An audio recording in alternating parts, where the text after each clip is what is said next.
നമ്മൾ ഈ സിനിമ കാണുമ്പോൾ മനസ്സിലാവും. അദ്ദേഹം ജീവിക്കുന്ന ആ ക്യാരക്ടറായിട്ട് തന്നെയാണ്. പ്രത്യേകിച്ച് ഒരു വിനായകൻ എന്ന് പറയുന്ന ഒരു സ്റ്റാറിന്റെ ആർട്ടിസ്റ്റിന്റെ ഒന്നുമില്ല. വളരെ ബ്രില്യന്റ് ആണ് അയാള്. അദ്ദേഹം ഭയങ്കര ബ്രില്യന്റ് ആക്ടറാണ്. ഈ പറയുന്ന എനിക്ക് ഒരു നെഗറ്റീവും അദ്ദേഹത്തിൽ തോന്നിയില്ല. കറക്റ്റ് സമയത്ത് വരും, കൃത്യം പങ്ക്ച്വലാണ്. അങ്ങനെ എല്ലാ കാര്യത്തിലും ആക്ടിങ്, അതില് പുള്ളി ഉണ്ടാക്കുന്ന ഒരു സ്റ്റൈല്, ആ ക്യാരക്ടറായി മാറാൻ പുള്ളി. സുഹൃത്തുക്കളെ, ഇന്ന് വളരെ അബദ്ധവശാല് ചുമ്മാ നമ്മുടെ ഇൻസ്റ്റാഗ്രാമിലെ ചില വീഡിയോസിലൊക്കെ സ്ക്രോൾ ചെയ്തുകൊണ്ടിരിക്കുമ്പോൾ എൻ്റെ മുമ്പിലേക്ക് വളരെയധികം അപ്രതീക്ഷിതമായിട്ട് കുറെ വീഡിയോകളൊക്കെ വന്ന വീഡിയോകളൊക്കെ രസകരമായിട്ട് നമ്മുടെ വിനായകനെ വീണ്ടും വീണ്ടും സോഷ്യൽ മീഡിയ ആഘോഷിക്കപ്പെടുന്നു എന്നാണ് എനിക്ക് തോന്നിപ്പോകുന്നത്. നമുക്കറിയാം പേഴ്സണൽ ലൈഫിൽ അദ്ദേഹത്തിൻ്റെ ലൈഫൊക്കെ ഭയങ്കര പ്രശ്നമാണ്. പേഴ്സണൽ ലൈഫിലെ പ്രശ്നങ്ങളൊക്കെ നോക്കിക്കൊണ്ടൊരു സിനിമ കാണണോ വേണ്ടയോ എന്നൊക്കെ തീരുമാനിക്കുകയാണെങ്കിൽ നമ്മുടെ ദിലീപേട്ടൻ്റെ സിനിമ കാണണോ വേണ്ടയോ എന്നൊക്കെ നിങ്ങൾക്ക് തീരുമാനിക്കേണ്ടി വരും. ഇപ്പം എന്തായാലും ബബ്ബ എന്ന് പറയുന്ന സിനിമ നമ്മുടെ മുമ്പിലേക്ക് വരുന്നുണ്ട്. ഇങ്ങനെ ഇദ്ദേഹം മാത്രമല്ല കേട്ടോ, മലയാള സിനിമയിലുള്ള മറ്റു പലരുടെയും സിനിമകൾ കാണണോ വേണ്ടയോ എന്ന് ചിലപ്പോൾ നമ്മൾ വീണ്ടും ഒരു തീരുമാനം എടുക്കേണ്ടി വരും. മലയാള സിനിമയിലുള്ള പല ആൾക്കാരുടെയും സ്വഭാവം വെച്ച് നോക്കുകയാണെങ്കിൽ, അവർ പാട്ട് പാടുന്ന ആൾക്കാരുടെ സ്വഭാവം വെച്ച് നോക്കുകയാണെങ്കിൽ അവരുടെ പാട്ടുകളൊക്കെ കേൾക്കണോ വേണ്ടോ എന്നൊക്കെ നമ്മൾ വീണ്ടും ഒരു പുനർവിചിന്തനം നടത്തേണ്ടി വരുന്ന ഒരവസ്ഥയിലേക്ക് എത്തുന്നുണ്ട്. അതുകൊണ്ട് ഒരു അഭിനേതാവിൻ്റെ സ്വഭാവവും അവൻ അഭിനയിച്ച സിനിമയിൽ അവൻ്റെ ക്യാരക്ടറും അല്ലെങ്കിൽ അവൻ്റെ അഭിനയം തമ്മിൽ വലിയ രീതിയിൽ തട്ടിച്ച് നോക്കേണ്ട ആവശ്യമൊന്നുമില്ല എന്നാണ് എൻ്റെ ഒരു പക്ഷം കേട്ടോ. ഇതിനെതിരഭിപ്രായം പല ആൾക്കാരുണ്ടായിരിക്കും, അവർക്ക് ആ ഒരു അഭിപ്രായം എഴുതിയേക്കാം. ഇവിടെ പറയുന്നത് സിനിമാ മേഖലയിൽ തന്നെയുള്ള ആളുകളാണ്, അല്ലാതെ എവിടെയെങ്കിലും പോയി നിന്നിട്ട് കണകുണ വർത്തനം പറയുന്ന ആളുകളല്ല. സിനിമാ മേഖലയിൽ തന്നെയുള്ള ആളുകളാണ് കൃത്യമായിട്ടും ഇദ്ദേഹത്തിൻ്റെ സിനിമകളെക്കുറിച്ച് ഈ സംസാരിച്ചുകൊണ്ടിരിക്കുന്നത്, അല്ലെങ്കിൽ അദ്ദേഹത്തെക്കുറിച്ച് സംസാരിക്കുന്നുണ്ട്. ഒരു സിനിമാ സെറ്റിൽ പോലും ഇതുവരെയും ഒരു പ്രശ്നം ഉണ്ടാക്കിയിട്ടില്ല വിനായകനെന്ന് ഇവരൊക്കെ തുറന്നു പറയുന്നുണ്ട്. ഇനി ഒരു വീഡിയോ കൂടി ഒന്ന് കാണിച്ചു തരാം.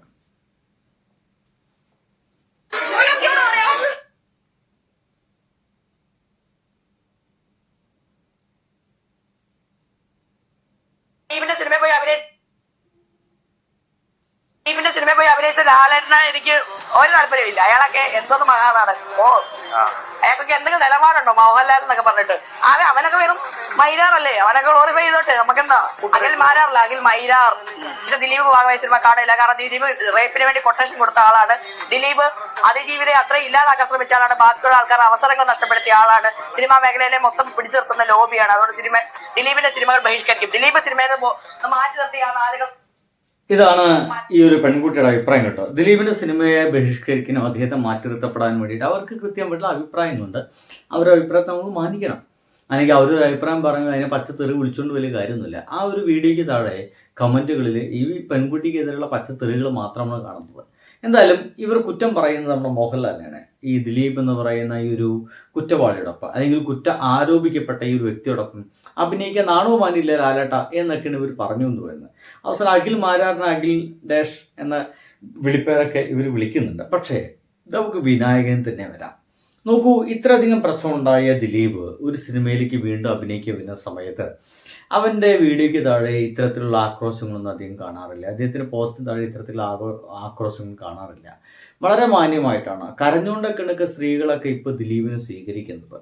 കരഞ്ഞുകൊണ്ട് എൻ്റെ പൊന്നുമോൻ രക്ഷപ്പെട്ടല്ലോ എന്നൊക്കെ രീതിയിലൊക്കെയാണ് അപ്പോൾ ദിലീപിനെ സ്വീകരിക്കുന്നത്. എന്തുകൊണ്ടാണ് ഇങ്ങനെയൊക്കെ സംഭവിക്കുന്നത് വെച്ച് കഴിഞ്ഞാൽ എനിക്ക് ഒരു പിടുത്തമില്ല കേട്ടോ. എന്തായാലും വിനായകനെ, എന്നാൽ അതേസമയം വിനായകന്റെ ചില പേഴ്സണൽ പ്രശ്നങ്ങൾ കൊണ്ട് അദ്ദേഹത്തെ വീണ്ടും പൊതുവേദിയിലേക്ക് കാണുമ്പോൾ ദിലീപിന് കൊടുക്കുന്ന അതേ സ്വീകരണമൊന്നും വിനായകൻ ആരും കൊടുക്കുന്ന കാണാറില്ല.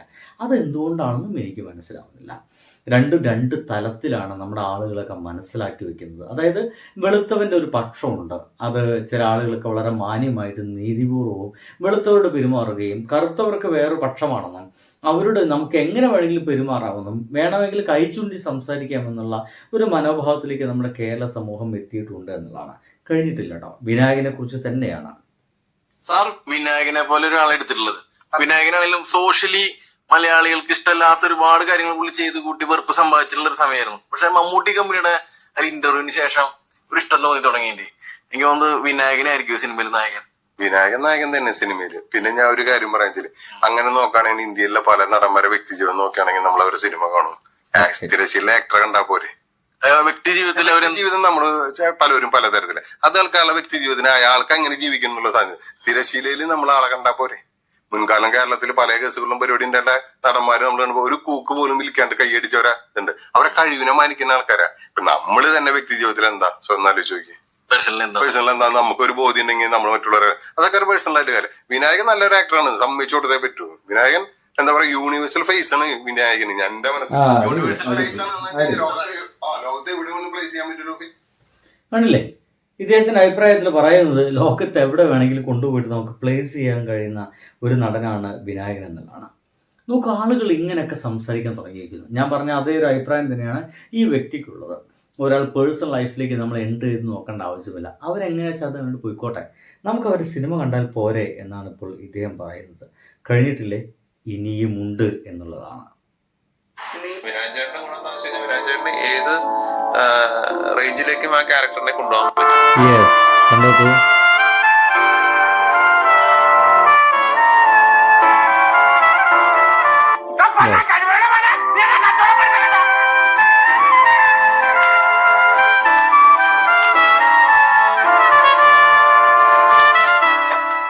വിനായകന്റെ കാര്യം അത് വളരെ വൃത്തിയായിട്ടുള്ള അഭിപ്രായം തന്നെയാണ്.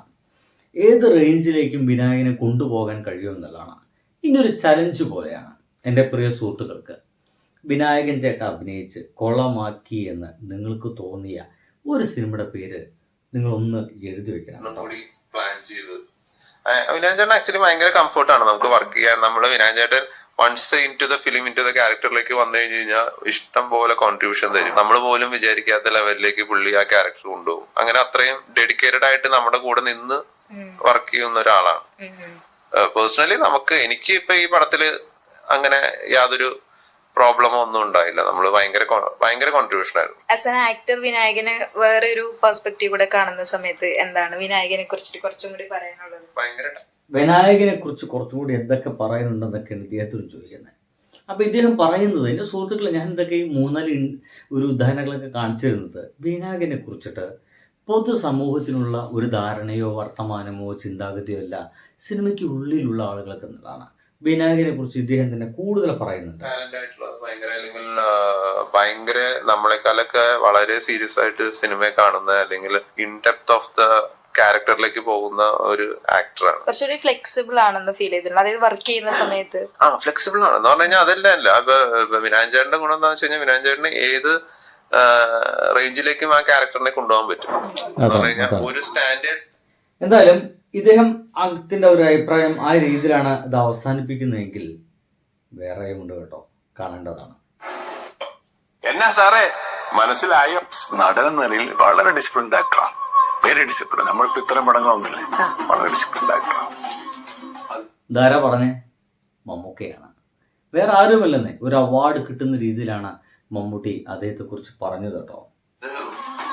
അത്രത്തോളം നല്ല ക്യാരക്ടേഴ്സ് അയാൾക്ക് വരുന്നുണ്ട്, അത് അയാൾ പെർഫോം ചെയ്യുന്നുണ്ട്. ഇപ്പൊ ഏത് ആക്ടറായാലും ശരി, ഒരു ലോങ് സ്റ്റേ വേണമെങ്കിൽ he should be performing. അയാൾ കൺവിൻസിങ് ആയിരിക്കണം. അത് തന്നെയാണ് ഒരു സംശയമില്ല. എത്ര കാലം ഒരു ആക്ടർ നിൽക്കുന്നുണ്ട് എങ്കിൽ, വളരെ കാലം ഒരാൾക്ക് നിൽക്കാൻ കഴിയുന്നുണ്ടെങ്കിൽ അയാൾ ചെയ്യുന്ന വേഷവുമായിട്ട് കൺവിൻസ് ചെയ്തിട്ട്, കാണികളുമായിട്ട് കൺവിൻസ് ചെയ്ത് അയാൾ നിൽക്കുന്നുണ്ട് എന്നർത്ഥം. അല്ലെങ്കിൽ എന്നും ഔട്ടാവില്ലേ? ഇപ്പം തന്നെ ഒരു ചങ്ങാതി ഔട്ടായി തുടങ്ങി. നീമ്പോളി എന്ന പേര് എന്താവോ. ബൈ.